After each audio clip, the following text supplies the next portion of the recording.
What's going on? So, wasn't really intending to make a video today, but here we go. Let's jump into it. I was doing my Bible study and I was studying on some notes that I had from a church service, it had to have been a year ago. It was August 13th, 2023, which was 1 year from today, which is August 13th, 2024. So when I'm doing my Bible study, what I'll do is I'll go back to like a previous journal and I will read what it says on that day, the year ago. So what was talked about in this service, these are the notes from that meeting. It's talking about the weapons of our warfare. We find this in Second Corinthians chapter 10, verses 3 through 5. And it says, though we walk in the flesh, we do not war after the flesh. The weapons of our warfare are not carnal, but they are mighty through God to the pulling down of strongholds, casting down imaginations, and every high thing that exalts itself against the knowledge of God, and bringing into captivity every thought to the obedience of Christ. Now, a lot of stuff contained in just those 3 verses, but I want to kind of talk for just a minute or two about the weapons of our warfare, and kind of share some of the notes that I had in this journal entry. So the weapons of our warfare are what we have in our arsenal to attack against the devil. Now, we use the sword of the Spirit. We were talking about this before. The sword of the Spirit is our only offensive weapon to actually attack the devil. And we use the shield of faith. We have the breastplate of righteousness and all these other things to defend ourselves. But we need to be attacking the devil. We need to be taking ground against the devil, because the devil is constantly, continually trying to take ground against us. And, I've realized in my life here just really recently in the last week or so, and you can see that I have, my work stuff on. I was out working today and I had to jump in for a Bible study. And in my business, I feel some adversity, some attacks from the devil, that are trying to just cause things to, be not the way that they should. That's causing it's causing the trains not to be on time, so to speak. So what can I do about that, right? And I could try to fight against them in the natural, but remember that though we walk in the flesh, we do not war after the flesh. So for me to go and try to physically in the flesh try to counteract this attack that I'm seeing, I'm disciplining myself to look through the lens of the Spirit, to look through my eyes of the Spirit and see, okay, what can I do spiritually to cause things to turn around, so to speak. Now, I'm going to go back and read through some of the parts of this verse one more time before we jump into kind of the next topic. And the weapons of our warfare are not carnal, but they're mighty to the pulling down of strongholds, casting down imaginations. Casting down imaginations, the fear is an imagination. And I feel like whether or not we really recognize it, the fear is the number one attack that the devil is going to use. And what fear does is it takes away our confidence. It destroys our faith. And our faith is our defense against the devil, the shield of faith.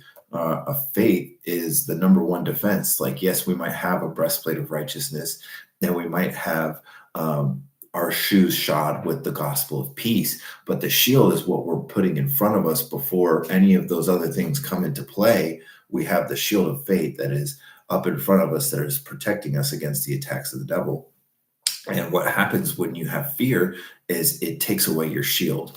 And this is what I've been experiencing in my life in the last week or two. Honestly, for the last, I can't even remember how long. Everybody struggles with fear. I don't care who you are. I don't care what level of faith you have. We all deal with fear. And fear is the number one attack of the devil, because again, it takes away your shield. It takes away your ability to defend yourself, your first line of defense against the attacks of the devil. Now, as I'm coming to this understanding, I'm realizing that if the devil is attacking me with fear, that means that he's attacking me in my head, that he's attacking me. He's trying to get me not to think in faith. He's trying to get me to believe that his ability to attack me and his ability to cause me harm is greater than God's ability to bless me and God's ability to overcome those obstacles and that adversity. And so I had to catch myself and say, no, that is not true. Because in 1 Timothy chapter 5, verse 7, it says, God has not given us a spirit of fear, but a spirit of power and of love and of a sound mind. Now, I really love this verse because it says God's given us a spirit of power. So we have a sound mind. We, in our mind, can be strong, can be powerful against the attacks of the devil.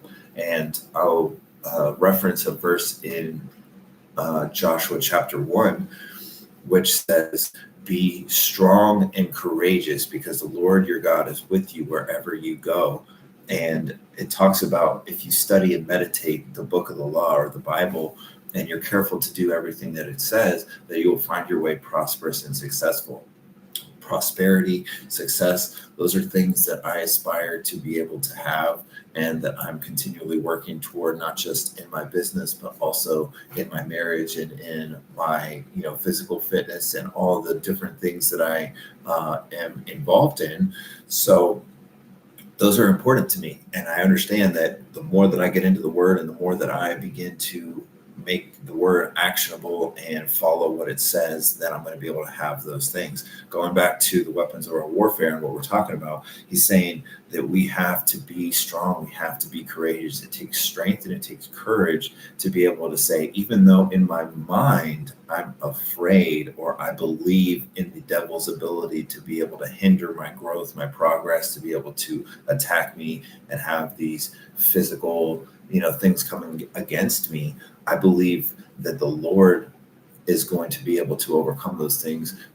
I'm going to be able to overcome those things through his strength because that is what his word says. So he's given us a spirit of power and of love and of a sound mind. Love is a weapon, not the purpose of today's topic or discussion, but kind of going back here, it says in Psalms 103:2, forget not all of his benefits. And I don't really have the time today to go into all of his benefits, but spiritual principles and promises, those are our benefits. I've just referenced the prosperity and success being a promise, being a spiritual benefit that we get to have if we do what that passage tells us to do. And our relationship with God is completely personal. You can customize it. You customize your relationship with God. You make a covenant with God about what things you will do and what things he will do.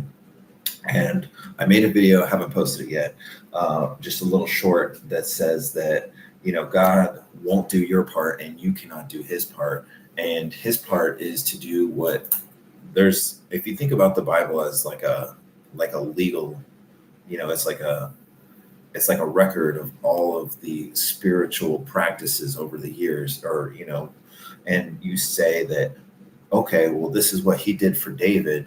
So it sets a precedent, just like in a legal case, when they have case law, they have precedents that were set. That is what the Bible is. It sets case law, spiritual case law, for precedents that you can use to establish your relationship and your covenant with God.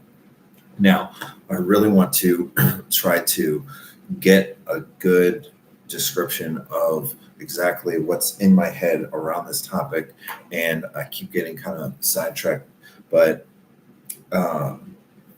spiritual weapons, renewing your mind. It says in Romans chapter 12, verse 2, that you will be transformed by the renewing of your mind. The renewing of your mind is a spiritual weapon. What are some other spiritual weapons? Well, going back over here into my notes from this service here a year ago, worship.